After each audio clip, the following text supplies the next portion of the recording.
بسم اللہ الرحمن الرحیم۔ باتیں میڈیا کی کہ 46ویں پروگرام کے ساتھ آپ کی خدمت میں حاضر ہیں۔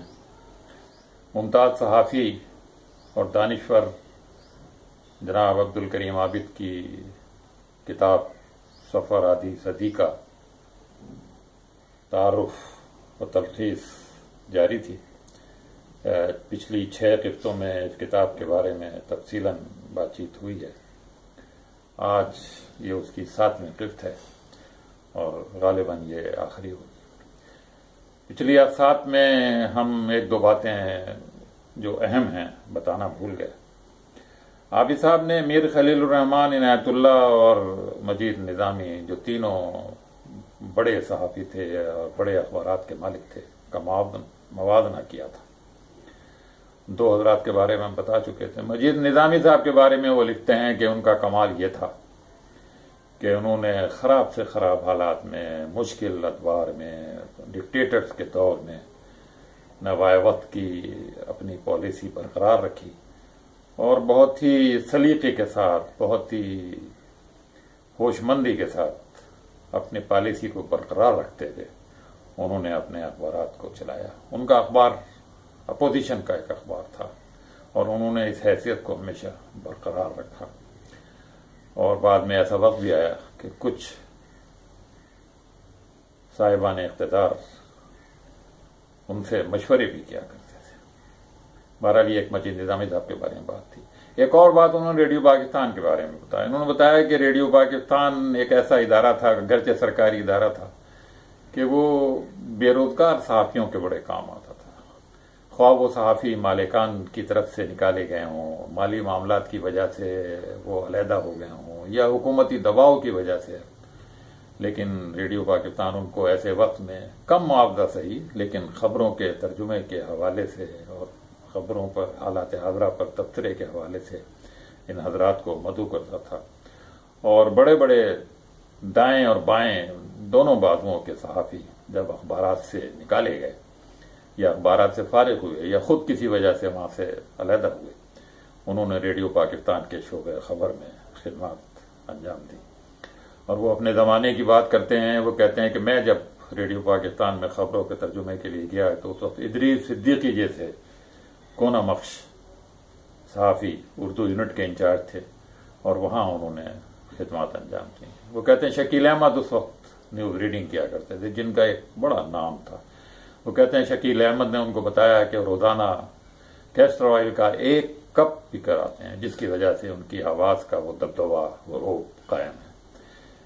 کیسٹر آئل کا 1 چمچہ پینا بھی بہت مشکل کام ہے، لیکن شکیل صاحب جن کو دادا کہا جاتا تھا، شکیل دادا 1 کپ پی کر روزانہ آیا کرتے۔ بہرحال یہ 2 باتیں آ گئیں جو پچھلی اقساط میں رہ گئی تھیں۔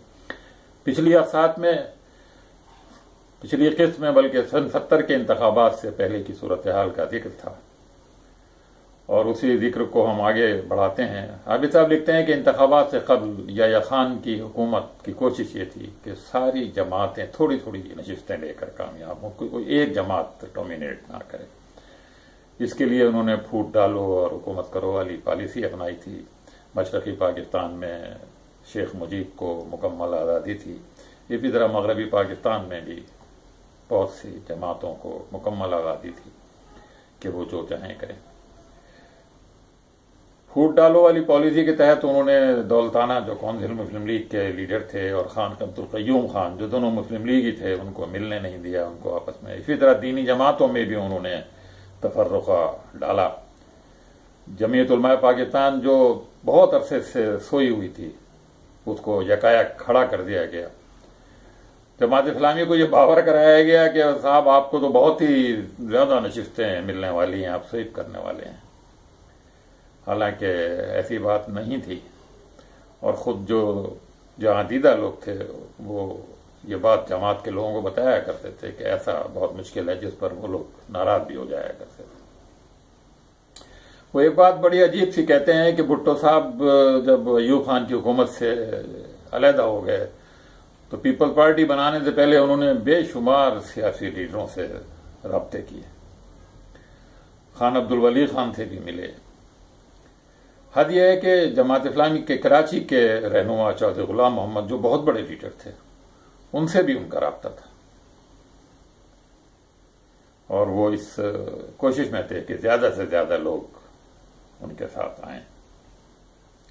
چودھری غلام محمد کا ذکر کرتے ہوئے وہ کہتے ہیں کہ وہ اپنی بیمار طبیعت، مسلسل بیماری کے باوجود ایک اخبار نکالنے کے لیے کوشاں تھے، اور اس کے لیے انہوں نے بہت پہلے سے کوششیں شروع کر رکھی تھیں۔ ایک زمانے میں وہ یوسف صدیقی جیسے بڑے لیڈر کو، بڑے صحافی کو جنگ اخبار سے لے کر آ گئے تھے۔ بہرحال چودھری صاحب اخبار نکالنے کی کوششوں میں تھے کہ الطاف حسن قریشی نے ملتان سے جسارت اخبار کا اجرا کر دیا، اور متعدد لوگ کراچی سے روزنامہ جسارت ملتان میں گئے، لیکن پھر یہ ہوا کہ کراچی سے بھی نکالنے کا فیصلہ ہوا، اور پھر الطاف حسن قریشی ہی کو یہ ذمہ داری سونپی گئی کہ آپ نے اب ملتان سے اخبار نکال ہی دیا تو اب آپ کراچی سے بھی اخبار نکالیں۔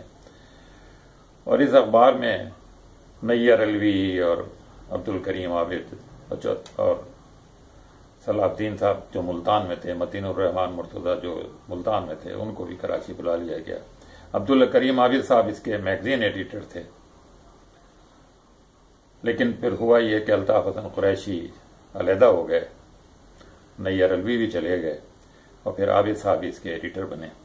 عابد صاحب کہتے ہیں کہ اخبار میں مقالے خصوصی لکھنے کا رواج انہوں نے ڈالا، ان کے دستخطوں سے مقالے خصوصی لکھے جاتے تھے۔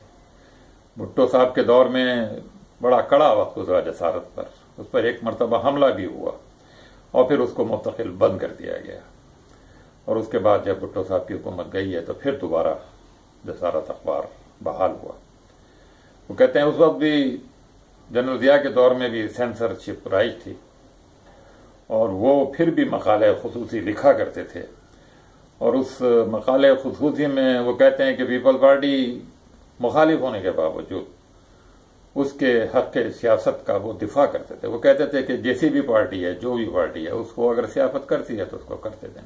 وہ کہتے ہیں کہ علی احمد بروئی جو بعد میں سیکریٹری انفارمیشن بنے سندھ کے، وہ سینسر کیا کرتے تھے اخبار، لیکن وہ اس طرح سینسر کرتے تھے کہ جو اس اداریے کا، اس مقالے کا جو مقصد ہوتا تھا وہ باقی رہتا تھا، وہ خلط ملط نہیں ہوتا تھا۔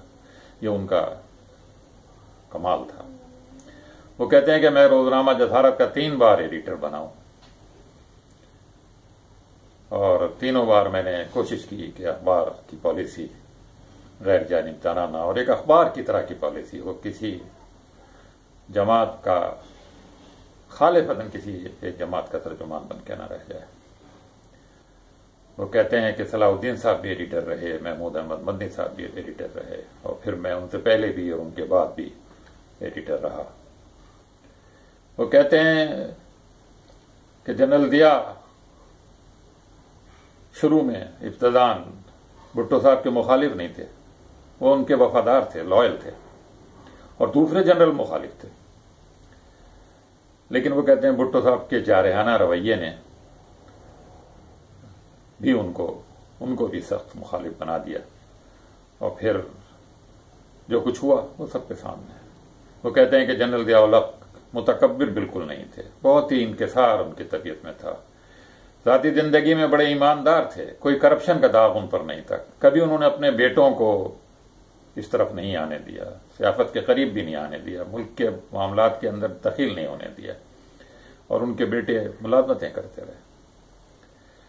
لیکن جنرل ضیاء منکسر المزاج ہونے کے ساتھ ساتھ اپنے اعصاب کے بہت مضبوط تھے، فیصلے کی قوت ان میں بہت زوردار تھی، وہ فولادی قوت فیصلہ کے مالک تھے۔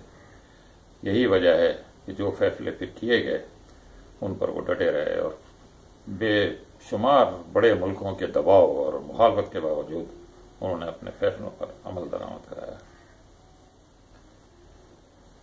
وہ غیر جماعتی نظام کے حامی تھے، اور وہ چاہتے تھے کہ اس ملک میں جماعتوں کا سلسلہ نہ ہو، جبکہ اکثر لوگوں کی رائے یہ تھی کہ جماعتوں کے بغیر اس ملک میں جمہوریت پنپ نہیں سکتی۔ عابد صاحب کہتے ہیں کہ اس سلسلے میں ان کی بھی ایک ملاقات جنرل ضیاء سے ہوئی، اور جنرل ضیاء نے انہیں کہا کہ وہ جماعتی انتخابات کے حق میں لکھیں. ابھی تک کہتے میں نے منع کر دیا. میں نے کہا میں یہ کام نہیں کر سکتا. بس میں نے ان کو یہ مشورہ دیا کہ آپ جس طرح کے بھی انتخابات کرانا چاہیں، جماعتی غیر جماعتی، آپ وہ انتخابات کرا دیں، اور کچھ عرصے کے لیے آپ کے غیر جماعتی نظام کو بھی آپ چلائیں، پھر بعد میں جماعتی نظام آ سکتا ہے. بھٹو صاحب کی پھانسی کے بارے میں وہ لکھتے ہیں عابد صاحب کے بہت سارے ریٹائرڈ جنرل بعد میں یہ کہنے لگے کہ یہ تو جنرل ضیاء کا فیصلہ تھا، ہم لوگ نہیں چاہتے تھے. وہ کہتے ہیں ایسی بات نہیں تھی، یہ سارے جنرلوں کا فیصلہ تھا. ان جنرلوں کی زیادہ رائے یہ تھی کہ اگر ان کو چھوڑا گیا تو وہ ہمارے لیے ہمیشہ خطرے کا باعث بنیں گے.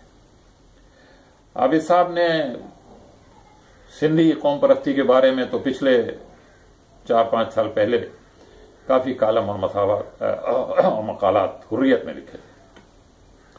اب وہ کہتے ہیں کہ لسانی قوم پرستی جو کراچی میں وجود میں آئی تھی، ایم کیو ایم نے جس کا بیڑا اٹھایا تھا، کہتے ہیں میں نے اس کے بارے میں بھی بہت کچھ لکھا. وہ کہتے ہیں کہ اردو بولنے والوں میں جو لسانی قوم پرستی ہے اس کے فروغ دینے والوں میں زیادہ تر بائیں بازو کے لوگ تھے. حالانکہ دنیا بھر میں بائیں بازو قومیتوں سے اوپر اٹھ کے بات کرتا ہے، لیکن پاکستان میں کمیونسٹ اور سوشلسٹ جو روس کے حامی تھے وہ قومیتوں کو فروغ دیتے تھے، اور وہ اس طرح شاید پاکستان کو کمزور کرنے کا زیادہ آسان طریقہ اس کو سمجھتے تھے. بہرحال وہ کہتے ہیں کہ ایم کیو ایم کے بنانے میں بہت بڑا ہاتھ رئیس امروہوی جیسے لوگوں کا ہے، اور ساتھ ہی وہ کہتے ہیں کہ جی ایم سید جو کہ سندھی قوم پرست تھے، انہوں نے ایم کیو ایم کے بنانے میں بہت مدد کی، اور ان کی فلسفی یہ تھی کہ مہاجر ایک مرتبہ سندھی اور پنجابیوں سے کٹ جائیں، ان کے درمیان نفرت کی دیواریں حائل ہو جائیں، تو پھر ان سب لوگوں سے نمٹنا بہت آسان ہو جائے گا. اور وہ اس خیال کے حامی تھے کہ مہاجروں کو اسی ملک میں رہنا ہے، ان کو کہیں اور نہیں جانا ہے، ان سے مل کر فی الحال ایک بڑے خطرے سے نمٹا جائے. اور آگے صاحب لکھتے ہیں کہ ایم کیو ایم سے کے بننے سے اور اس کی بعد کی حرکتوں کی وجہ سے مہاجروں کو بہت نقصان پہنچا. اتنا نقصان کسی اور نے نہیں پہنچایا. اس نے پوری مہاجروں کی ایک نسل تباہ کر دی. یہ تھی عبد الکریم عابد صاحب کی کتاب کی تلخیص اور اس کا تعارف. عابد صاحب کی زندگی نے وفا نہیں کی. وہ بعد کے کچھ برسوں کے بارے میں بھی کچھ لکھنا چاہتے تھے، لیکن ایسا نہیں ہو سکا، اور چونکہ وہ طویل عرصے سے کینسر میں مبتلا تھے، ان کے رب نے ان کو اپنے پاس بلا لیا. انشاءاللہ ایسی ہی کسی انکشافات سے پر کتاب کو پھر لے کر آپ کی خدمت میں حاضر ہوں گے. اب اجازت دیجیے. اللہ حافظ.